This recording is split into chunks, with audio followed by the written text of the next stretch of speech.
I have been with my partner for 7 years. We initially met online, and after meeting in person a few times and realizing our affection for one another, we found it promising to move in together. I moved from California to Pennsylvania to be with him throughout graduate school. All was seemingly well during this time. I have never really had any reason to not trust him. I encouraged him to very much so, to try his best to make friends, or to explore hobbies on his own outside of the various ones we share, because I have my own passions. And I found we connected most when we met in the middle through conversations about these passions, through the act of explaining or showcasing what we've taken in or learned. Throughout these 7 years, he has struggled with very low self-esteem. And though I don't necessarily think of myself as the pillar of self-love, the depth of mine doesn't reach the low perception of his self-value. Because of this, he has seen and stopped seeing both a counselor and a therapist, and has been on medication to help for the last 6 months. Things were seemingly well between us, and continued to be pretty fluid. We continued to share things, and take long walks, and were pretty open-ended about where we stood in the relationship. If one was feeling a bit of an ebb, the other would pick up more of a share, and vice versa. However, things took a bit of a dip about 2 days ago when I felt the ebb and asked him about it. Initially, he said there was really nothing wrong. And perhaps I was just feeling this way because with our schedules we haven't been able to see one another for long periods of time like we are used to, which is true. But the feeling continued to irk me, and when I asked about it a second time, he confessed to me. He had begun talking to another girl from another country via Instagram direct messages. And though things between she and him never crossed the boundaries of platonic friendship, he really loved the initial rush of someone asking him questions about his favorite movie, his favorite album, his favorite book. All things he and I already know very well about one another. I asked if he'd sent any selfies, or anything risque, and he said no, though I can't confirm, because he deleted the messages. A good deal of me believes him, because of how open he was about the initial conversations to begin with.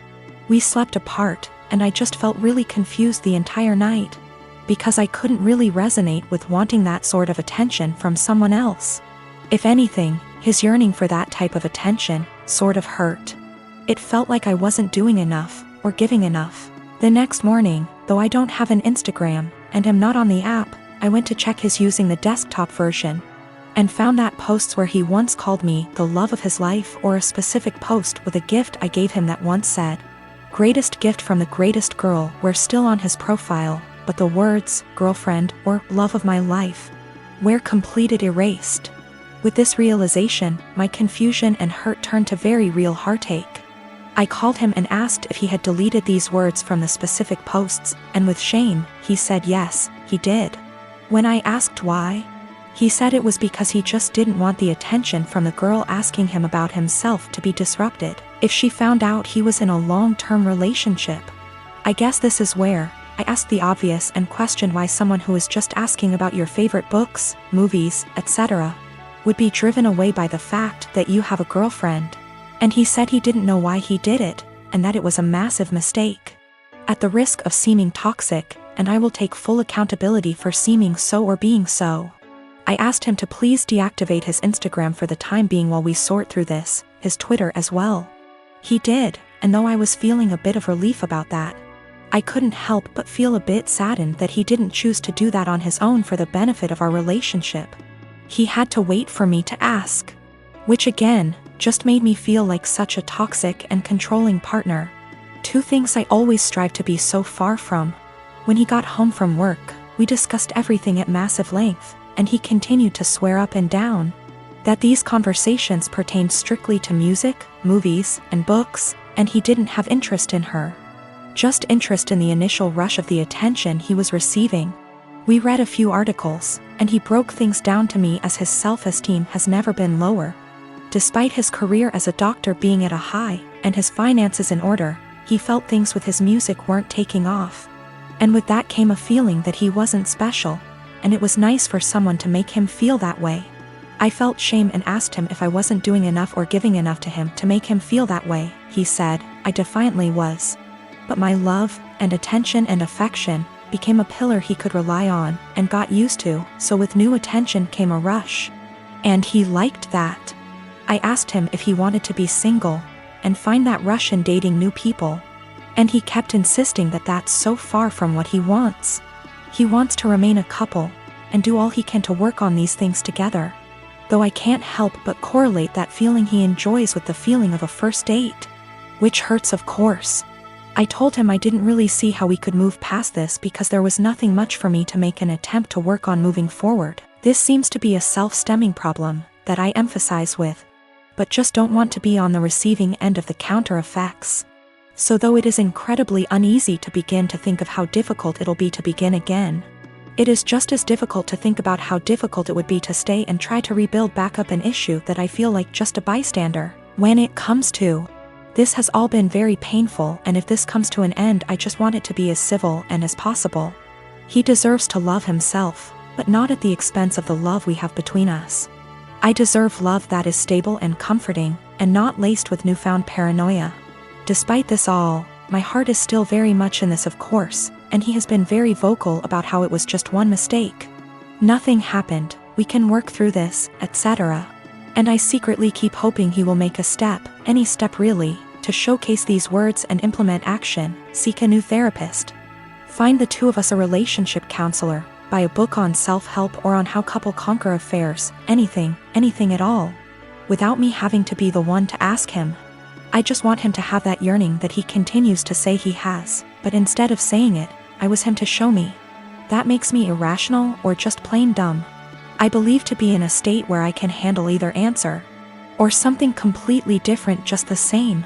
Do all think I'm blowing something completely out of proportion? Given how this was an exchange of conversation between him and another girl for just a few days. And his erasure of me on his profile was only for about 2 days?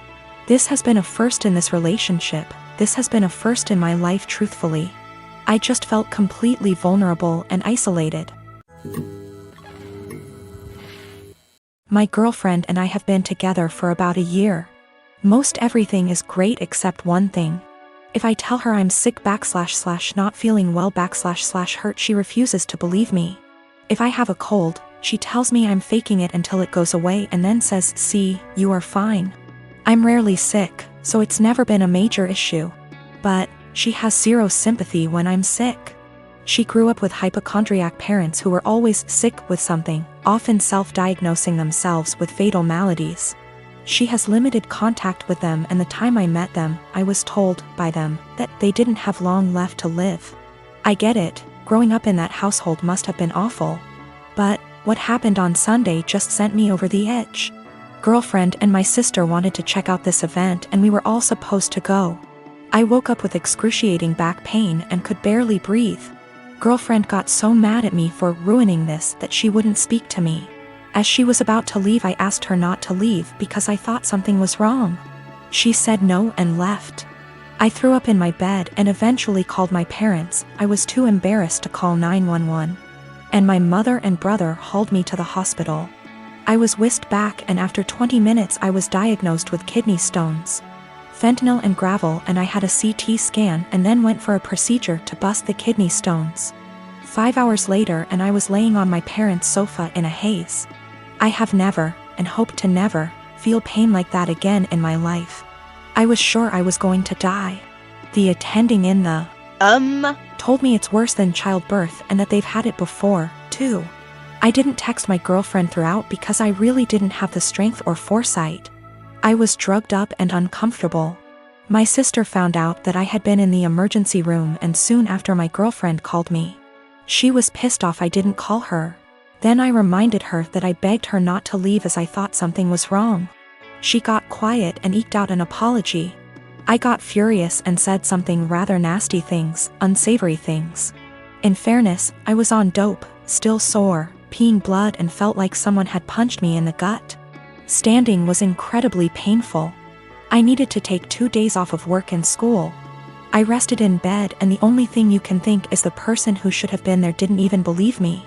She's texted me this week a formal apology and wants one in return for saying nasty things to her.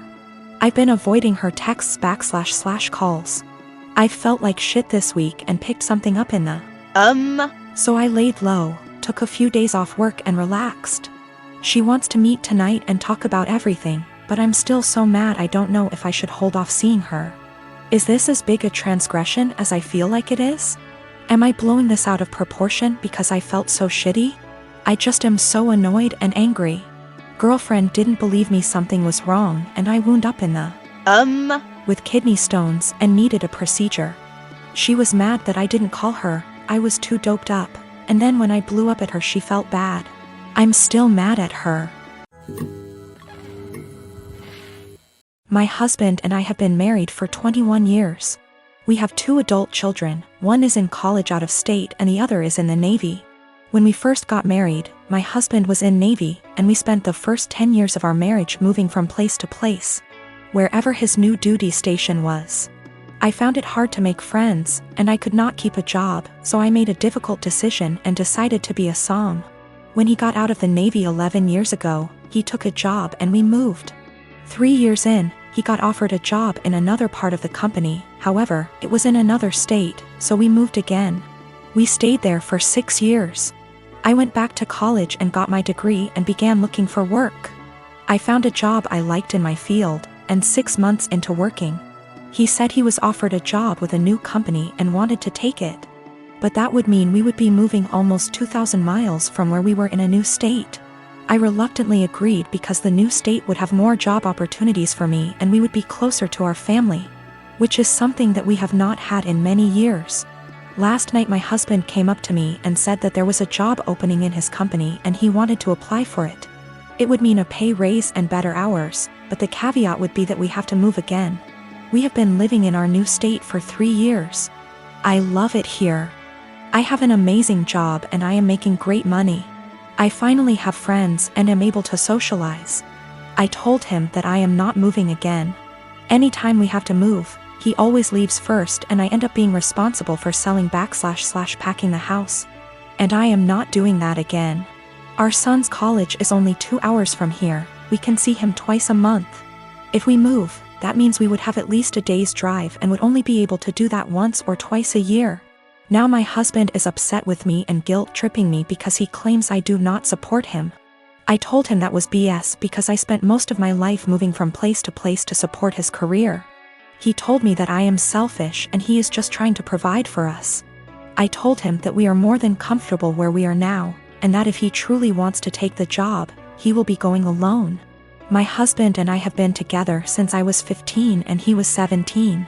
He joined the Navy right after graduation from high school when he was 18 and I was 16, but had to wait 2 years before we could marry. He works for a company that has plants in 15 states. He is currently in middle management, but if he wants to advance his career further, he would need to go to another plant out of state. Financially, we are more than comfortable. We do not need any more money. My son plans to stay in the place he is after college. We have a great relationship with him and he comes home 1 time a month and we see him 1 time a month. My other son comes home on leave whenever he can and stays with us. We are very close to both of the boys. I talked to my husband again tonight and told him quite firmly that moving again was not an option for me. The area he wants to move has very little jobs in my field and specialty in that area, and I would need to commute more than an hour one way for a job versus the 20 minutes I have here. We are sandwiched between 2 major cities, and if we move we would be an hour from the most major city. I would also have to take a massive pay cut and work a menial job to build a new network to find employment in my field. My husband is disappointed in me for not wanting to leave. He left to stay with a friend because he needs to think.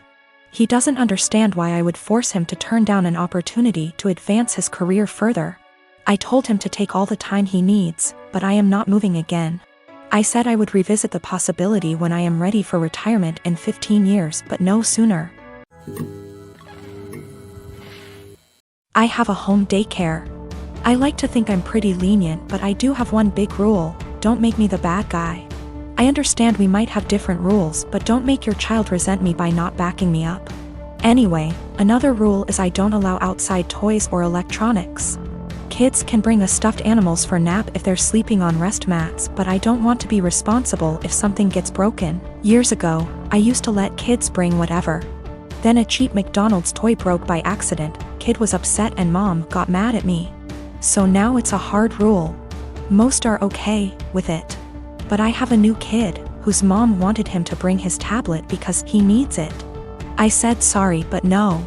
I'm not going to be responsible for it. We went back and forth, but finally she just says fine. But every morning, he's crying because she took his tablet from him in the car. She always gives me this look and says, "Miss Lucy says no tablet." I always try to say we have plenty of toys, but the kid spends the whole morning sulking. I've talked to mom, asked her to leave it at home and not even put it in the car, but she says he needs it. It's been a month and yesterday was the straw that broke the camel's back. Kid came in crying as usual. I tried my usual redirection, which didn't work. Mom was giving me a look of, "See what you did?" Then she had the nerve to say to him, "I know you need your tablet, we've talked about this before, Miss Lucy is strict." That pissed me off. I ended up telling her to take him home right then and there.